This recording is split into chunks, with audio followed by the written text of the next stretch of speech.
Hey guys, Jay here, and in this video, I'll be explaining the implications of Link's buffs in the latest patch.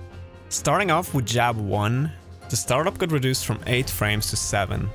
This is probably the least significant change, but it comes in handy in a few situations.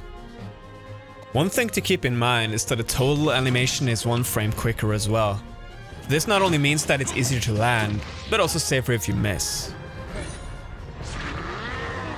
Stuffing out the opponent's attacks will be easier in some situations, although jumping, shielding, or dashing back is still generally more effective, and jab out of spot dodge and parry is now as quick as up B. At the cost of power, this is a safer alternative and optimal for pushing advantage at low percents. Lastly, falling neutral air into jabs will now combo 4% earlier. It can even be done at 0 against the whole cast if spaced perfectly as well. This is useful considering the frame advantage you get don't usually allow for consistent dash grabs before 20%. The final swing of Upsmash has gotten its knockback growth increased to KO 8% earlier. This buff opens up for way more situations in which Upsmash kills earlier than Uptilt, making Link less reliant on killing off the side. Additionally, it will actually kill 20% earlier if you have max rage. Keep in mind that the different hitboxes of the finisher has a big variability in kill percent. Compared to the usual tipper, the hilt hitbox kills 8% earlier, while the body hitbox kills 18% later. To keep it simple, if you hit grounded opponents in front or on platforms, you'll get the tipper, and behind you'll pull them into the weak body hitbox. For the strongest hitbox, however, I recommend setting it up with an inside hit of backer 1. Some of you may recall the 9.0.0 patch in which Upsmash was buffed to connect reliably under the battlefield platforms. With the addition of Small Battlefield, Northern Cave, and Hollow Bastion, you'll get even more opportunities to take advantage of this.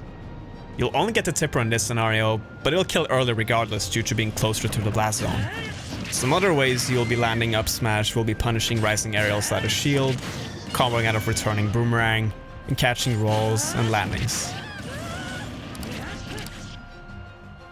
And finally, saving the best for last, Link's down tilt was the real winner of the patch, having its knockback angle adjusted to not stand as far away. This extends the window to follow up by 40% and is no longer invalidated by the IOA. This used to be a major issue since the move is only safe if spaced, which came at the cost of follow-up potential. This is no longer the case, although you need to practice the execution and beware of how much rage shrinks the window, as missing the up B sets you up for a big punish. You can even reliably get an up air on no DI or DI in as well. With a dash double jump up air, you can extend the percent window significantly. Down tilt out of parry and spot dodge will now be an optimal punish in way more situations. The startup is slightly slower than up B, but has about the same range, and the risk reward is a lot better when uncertain of frame advantage. Down tilt also solves an issue when tech chasing thin characters that can low profile F smash. Now you can get consistent 30% damage, or even kills with up air or up B if they're within the right percent range. And at higher percents, you still get an unreactable 50-50 DI mix-up. Don't forget that Link's down tilt hits a bunch of ledgehangs.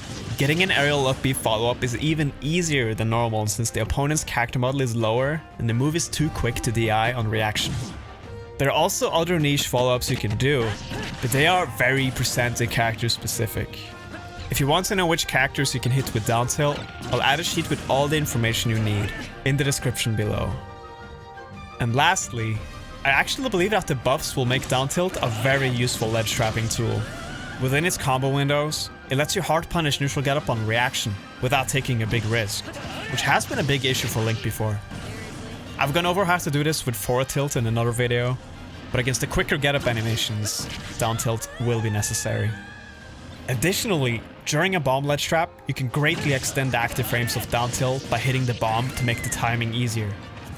This also stales the move while refreshing the bounce of the bomb, extending the down tilt combo window and ledge trap coverage. Well, that's all I have for this video. I hope you guys found it helpful. Shoutouts to Red Baron, Faith, and the Training Mod Pack developers for making the labbing a lot easier, as well as Prangri and T for bringing up some interesting ideas I didn't initially consider. More in-depth content is in the works, and I'll see you guys in the next video.